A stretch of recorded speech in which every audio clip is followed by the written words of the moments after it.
Belly fat का मतलब क्या है? Visceral fat. जितने भी लोगों का फैट एनालिसिस हुआ होगा ना, तो वहां पर एक फैट आती है वीएफ करके, पता है आपको? आपके कोच ने बताया था वीएफ आपकी 2 से 8 के बीच में होनी चाहिए, जो अभी आपकी 15 है, 17 है, 13 है ना? हाँ, तो वो विसरल फैट। और वो सिर्फ मतलब अपीयरेंस को डिस्टर्ब करती है ऐसा नहीं। अपीयरेंस बोले तो खाली आपने देखा। विसरल फैट जो है वो सिर्फ आपकी अपीयरेंस के ऊपर इफेक्ट करती है ऐसा नहीं होता, बट वो हमारे बॉडी के अंदर एक बायोलॉजिकल सिग्नल है। आपको पता है हमारा शरीर जो है ना, वो हर छोटे छोटे प्रॉब्लम्स जब भी बॉडी में शुरू होते हैं ना, वो सिग्नल देता है। कितने लोग ये फील करते हैं कि हमारा बॉडी सिग्नल देता है? कभी आप में से किसी ने फील किया ऐसा कोई सिग्नल कि आपके शरीर ने आपको सिग्नल दिया पर आपने उसको इग्नोर किया? ऐसा कभी हुआ है?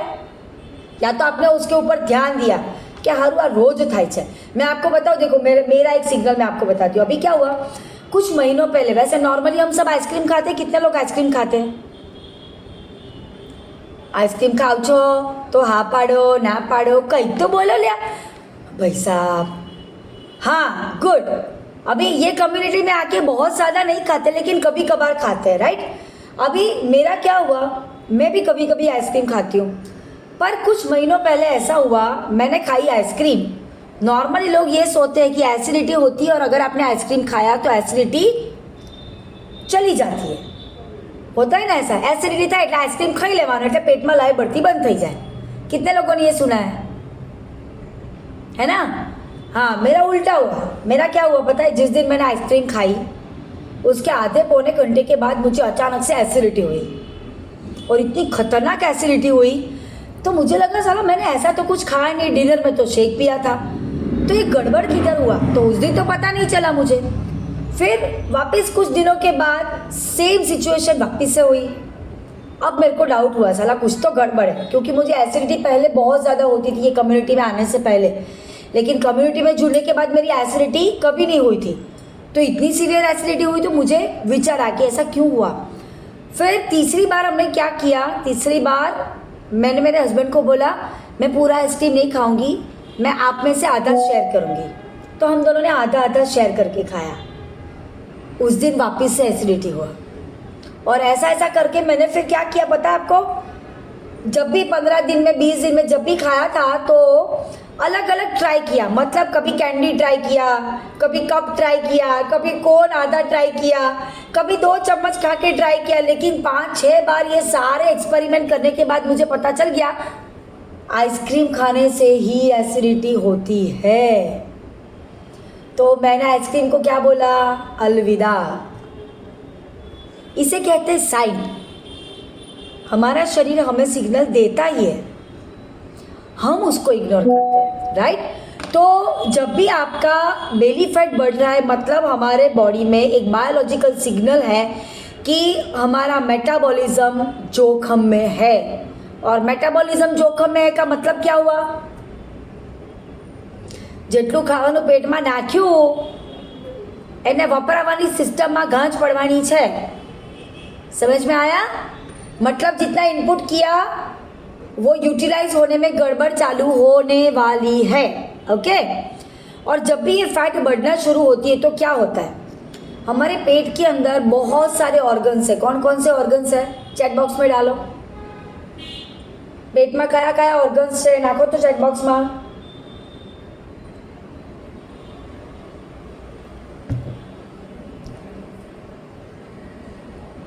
હું તમારા લોકો જોડે જ વાતો કરું છું। જ્યાં સુધી ચેટ બોક્સમાં પેટના ઓર્ગન્સના નામ નહીં આવે આપણે આગળ નહીં વધીએ। અને મારી અંદર પેલી ટીચરની આત્મા આવે છે ક્યારેક ક્યારેક, ખબર છે ને તમને બધાને? हाँ, तो चलो नाखो, चैट बॉक्स में डालो। पेट के अंदर कौन कौन से ऑर्गन्स होते हैं डालो जल्दी जल्दी। हाँ, कामिनी बहन, मनोज भाई ने लिखा। हाँ यस कामिनी बहन बोलो।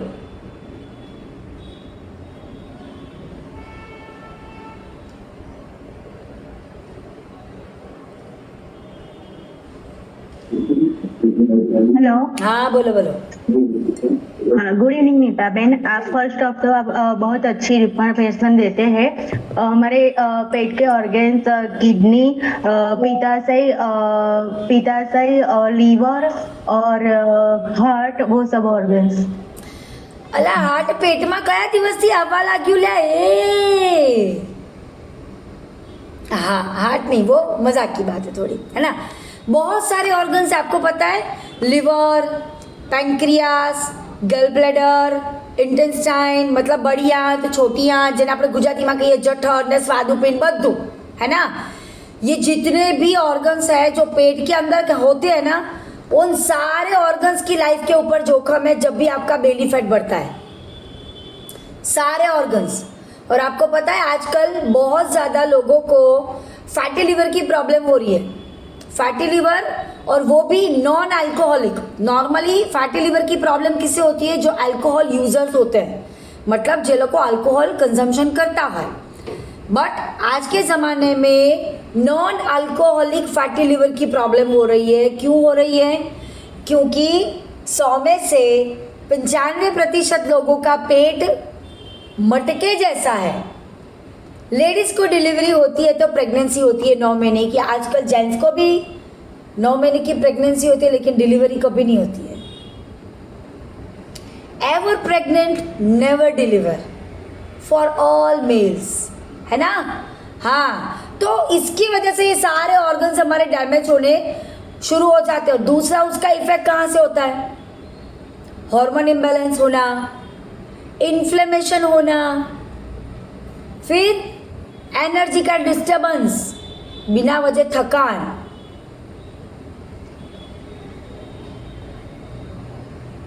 है ना। चलिए, अभी जब भी ये विसरल फैट हमारे मेटाबॉलिकली एक्टिव होता है,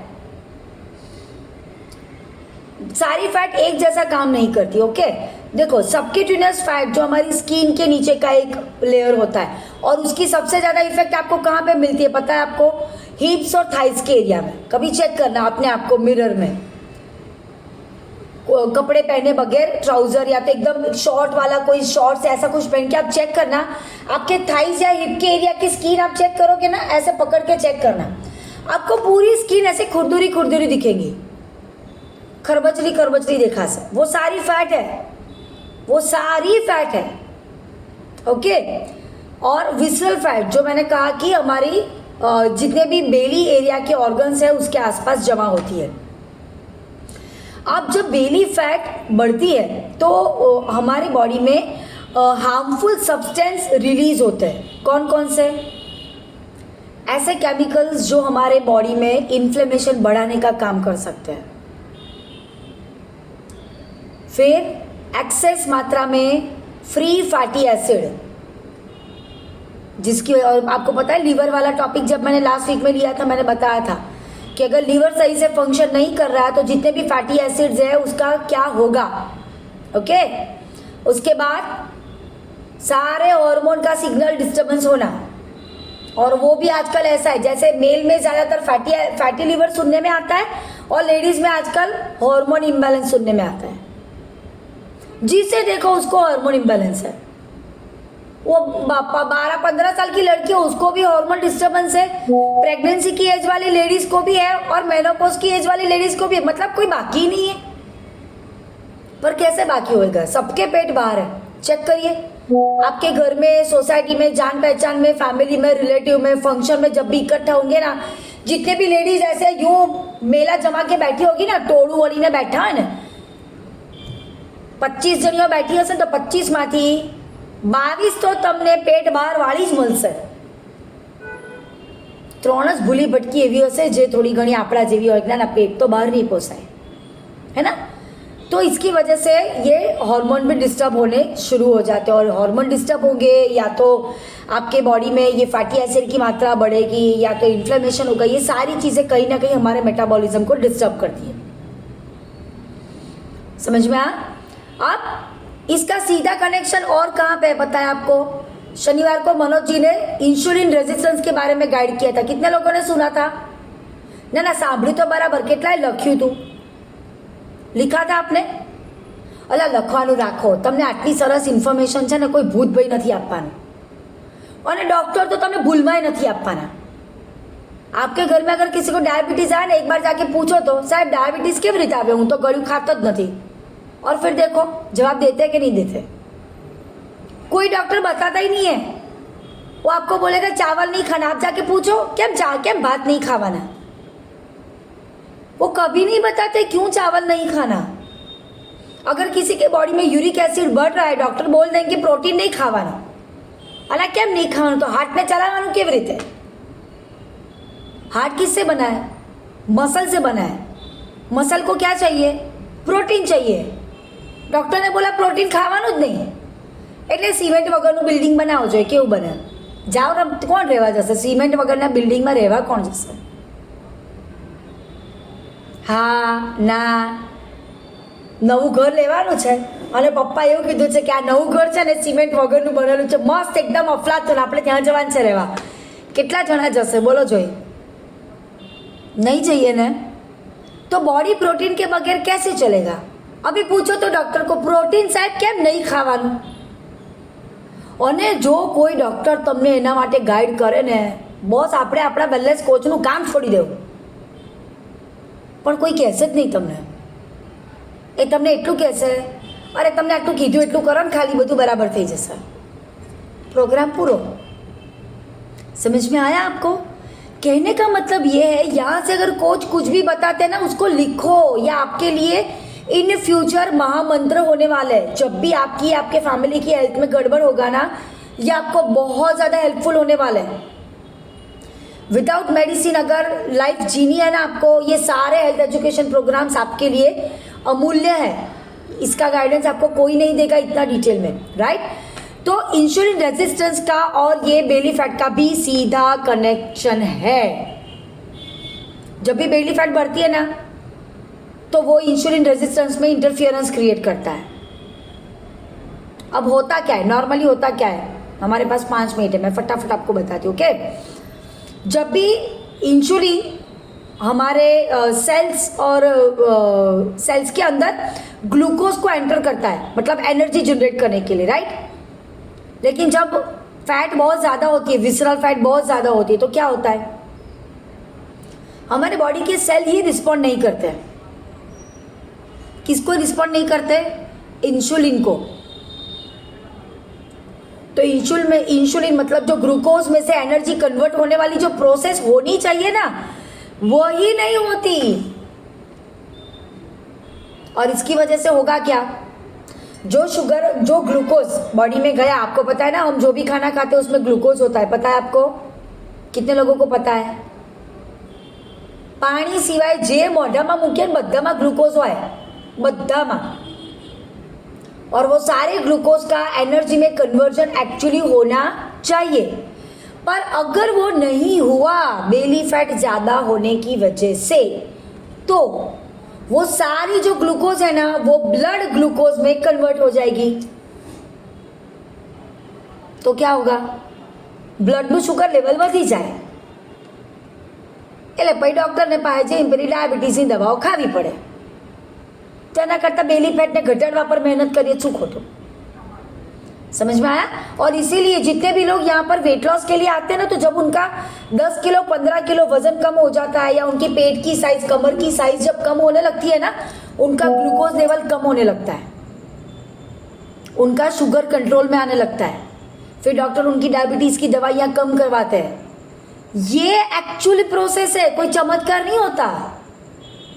समझ में आया? कोई ऐसे बोलेगा कि ना ना मैं तो वजन उतरे ने એટલા માટે મારું તો शुगर घटी गई, अरे नहीं। समझ में आया आपको?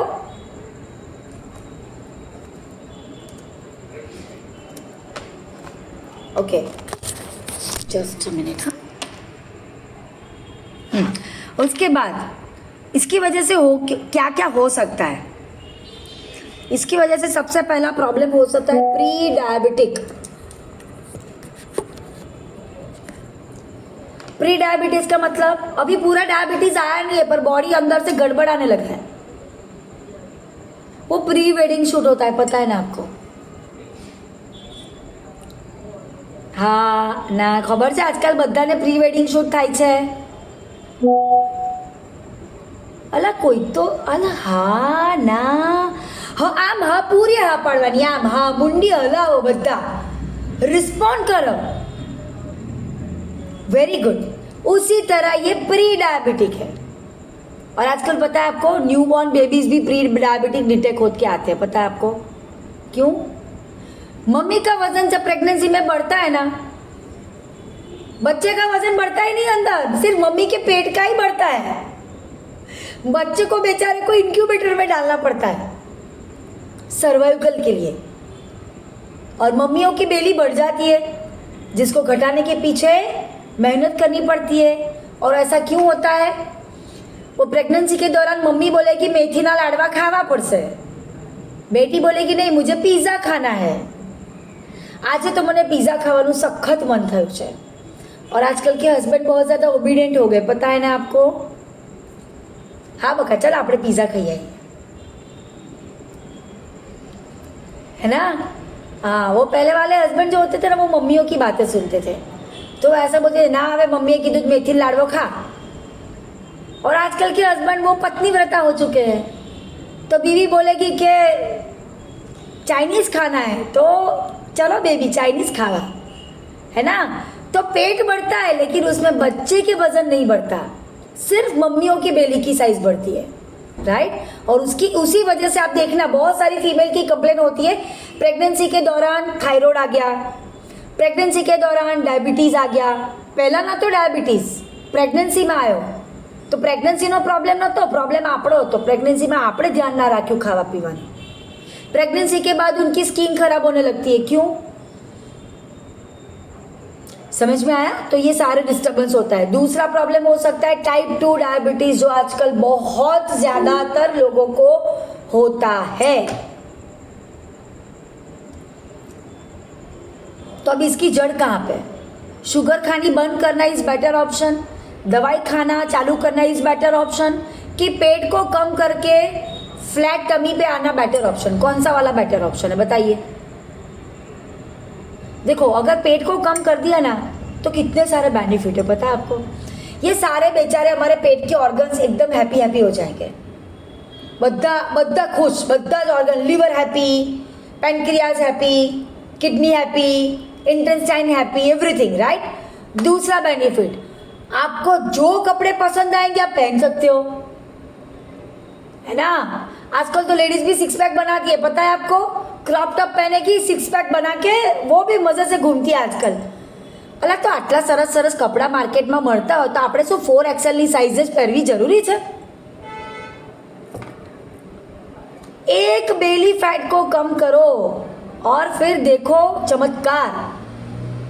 कुछ लोग पूछते हैं हमें ये आपके साथ अगर वेट लॉस चालू करेंगे तो साइड इफेक्ट हो गया क्या? मैं बोलती हूँ हाँ होता है साइड इफेक्ट. पता है क्या क्या साइड इफेक्ट होता है पता है आपको? ये अमेजिंग वाला हमारा शेक पीने से, फाइबर वाला पाउडर लेने से, फाइबर का सप्लीमेंट लेने से साइड इफेक्ट क्या होता है? 6 महीने या 12 महीने आपके बेली साइज के अकॉर्डिंग 6 महीने या 12 महीने के बाद आपके सारे वार्डरोब की ऑपरेशन करनी पड़ेगी आपको. मतलब બધા જૂના કપડાં કાઢી નાખવાના. આજકાલ પાલાબેણીવાળા આવતા નથી એટલે કોકને આપી દેવા પડે, पर उसको निकालो और पूरा वार्डरोब नया सजाओ. And which is one of the finest side effect. यार ऐसी साइड इफेक्ट कितनी अच्छी लगेगी. मुझे तो एटली मजा આવે 47 વર્ષે મને મજા આવે વિચારો. हाँ तो जूना कपड़ा બહુ પહેર્યા यार, કાઢો. આ डबल एक्सएल ने ट्रिपल एक्सएल ने काढ़ो हवे, है ना. उसके बाद बार बार भूख बहुत ज़्यादा लगती है आपको और आलस. એટલે खाओ खाओ. हमारे एक सर है सीनियर, जिनको इस कम्युनिटी में एज अ वेलनेस कोच काम करते हुए करीबन 27 साल हुए. उनका एक सेंटेंस होता है, होटल में लोग खावा जाए ने પછી ખાઈને શું કરે તો કે ખાऊ ખાऊ ઝોપા.